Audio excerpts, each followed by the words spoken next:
What's going on, guys? My name is Paul and I'm the owner of Cassis Media Digital Marketing Solutions. In this video, I'm going to do a screen share. I'm going to walk you through the Facebook Creator Studio. Facebook's always adding new things to the Creator Studio. It's actually a new feature in Facebook for business owners and who have like pages that they want to manage and get out there and build up. So without further ado, let's get started. Okay, so let's see here. All right, so here you can see that I'm in an analytics page. I'll show you how to get to this page in a minute, but I just want to walk you through the analytics really quick. So this is a video I called Simple is Better, and basically it's a video advertisement for Cassis Media. I will post a link in the description if you want to watch it. So, and I created the video, I created the music, everything was original, then I uploaded it, and it didn't do well. I mean, it was just a little video ad. I don't expect people to watch video advertisements and be like, wow, that's really cool. But I did it because I need content, so there you go. So I'm going to break this down for you. Creator Studio is great because it breaks down the important information and gives you not just bare bones data, but it also gives you a framework from which you can make further decisions to make your marketing content better. All right. So remember that people have a short attention span. They do. And we scroll through our phones. You only get about 3 to 15 seconds of people's attention before they're moving on to something else. If you can hold it for at least 15 seconds, they're probably going to watch, your entire video or whatever. So, let's take a look here. So, this says I have 16 3-second video views. That means out of all the viewers, everybody watched for at least 16 seconds. All right. Now, if we go down here, you can see people reached was 10. So that might confuse you. You say, well, wouldn't 16 people, 10 people? This means there's probably repeats. So 6 people watched it twice. Some of those might be me. Looking at it, I don't know if it actually counts us in. It doesn't give me that kind of data, but on average, people watched it for about 3 seconds. There was one engagement, and if you look over here, it's a share. So I think that was me sharing it to my personal profile. You can also go down to audience engagement here, and you can see what kind of engagement was. It was a share. So if we had like some reactions, like the thumbs up and the laughing face or the heart, these would all add up and then give you this number right here. Okay, so recommendations, followers, and shares. This information, at least to me, is probably some of the most important, because this tells you, are people recommending your videos? How many people actually care to follow you? And is it share worthy?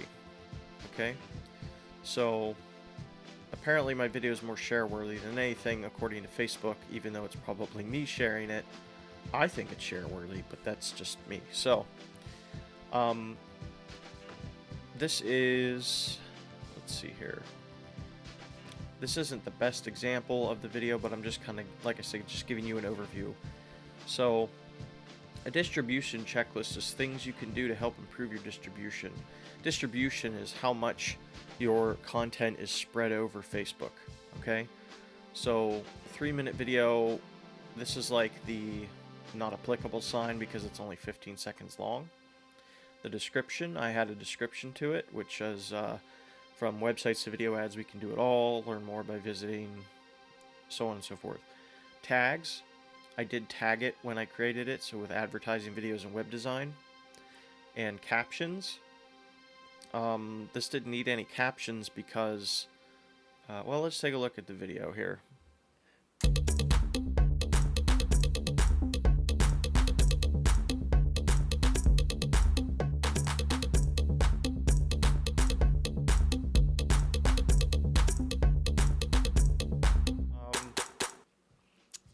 let's take a look here. Audience retention is 100% because everybody who watched it, you know, they didn't. I mean, most of the people watched it for the whole length. All right. Audience, country, and age and gender. I don't have any information here. So that's basically how to look through this whole dashboard here. It's one of the most valuable screens you're going to have. And if you want, you can actually break it down up to 48 hours. The first 48 hours, right? Because that's, you can see here it changed now, a steady climb up until the 28th again. So this is when I got a total of 16, and after June 28th it just stopped. Nobody else viewed the video. Even if we did lifetime, you can see it's still June 28th, right? So I mean, today is July, what is it, the 10th, so it hasn't been that long. But anyway, so let's go down to retention here.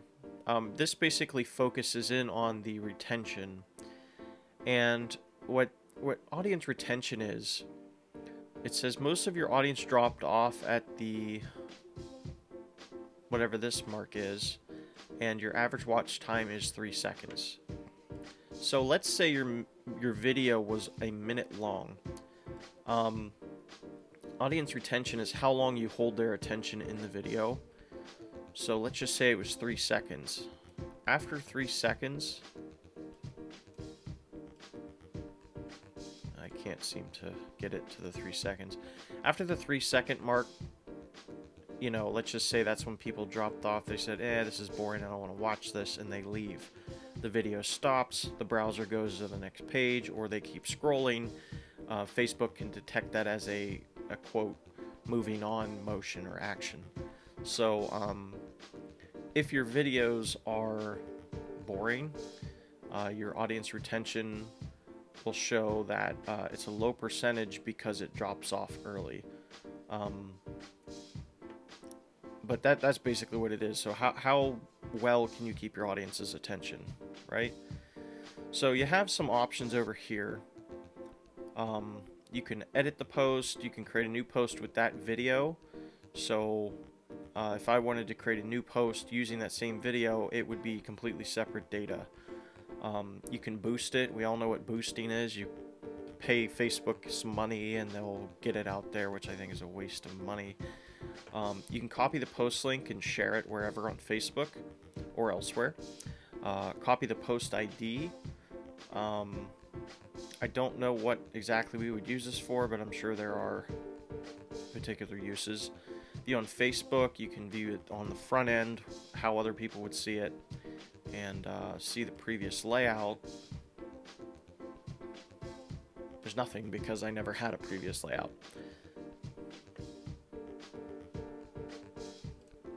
Right, so, alright, and I mean, there's so much stuff to go through here, guys, but I wanted to kind of give you at least an overview of the videos, which we would filter out here. And this is a really cool feature too. You can choose the video type. So you can do videos and premieres. So if you're doing like a trailer for something, premieres, you can mark it as a premiere and it will show up. Here you can choose the time frame of the videos that you want to see. Filters. You have a number of different options. ID. This would be good if, I guess, with the post ID, if you have like a spreadsheet and you're trying to keep track of everything separately from Facebook, the ID would be helpful. So then you can search it by ID. The description.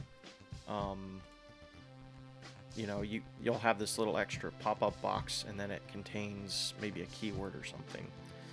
And then shared posts, you can see which ones were shared and which weren't shared. So if you want to see, okay, let's take a look at the ones that weren't shared and why, and you were trying to do some work there and break it down, that's how you would do that.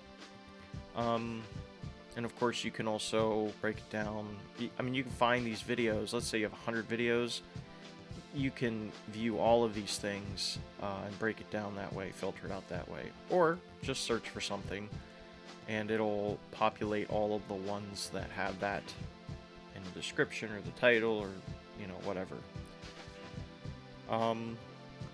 So published posts here, you know, you can view all, you can view your videos, you can view the live videos, which is the same process. Photos, so if I go to photos here, you'll see some posts that I've put up. You know, they're just little marketing images that I have. And this one comes in a pop-up, so let's talk about video content. This one got a couple clicks, and I mean, I'm sure you can read the data. It's not that hard to understand. But you can see the post and how it did. Alright, if we go to stories, I don't have any stories because I don't post stories on my page. Links. Now what this is all of your posts that happen to have links in the description. That's really all it is. So if you're linking to like a YouTube video, that would be considered a link. All of my posts have links in them to my website. And if we go to the text here, this is basically just some posts. See, I have more text than anything. So these were just text updates and questions that I had for people. You can also go to your content library. Post testing. I mean, there's a whole slew of things to go through here. But what I really wanted to focus on in this video was, you know, showing you how to navigate the published information and read it, because you need feedback on your marketing. If you're not getting feedback and data, your marketing's basically, you know, shooting in the dark and you're never going to hit your target. Okay, well, that's it for this video. Thank you for watching. If you have any questions, hit me up at casusmedia.com and, you know, go to the contact page, send me an email, and I'd be more than happy to help you with any marketing needs that you have. Until then, thanks for watching and have a great day.